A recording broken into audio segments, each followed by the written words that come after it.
Hey guys, welcome back to the channel, and this is how to fix can't send or receive email error, Gmail clear up space. So guys, if you ever encounter this issue, what you could try to do is just simply go ahead and go to your Google Drive. So from here, just simply open up the Google Drive application. And if you don't have this, it will be available on the Google Play Store. Just simply go to the files at the bottom, guys, over here. And now just simply go ahead and select the folder that you want to delete in order for you to give room to send or receive email. So just simply select the file that you are currently not using. So let's say I'm gonna go delete this file over here.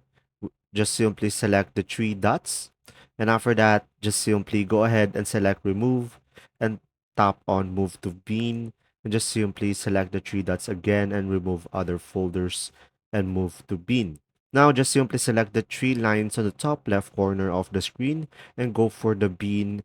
Now guys, here on the bin, you can just simply select empty bin over here in order for you to delete it properly, and just simply tap delete forever.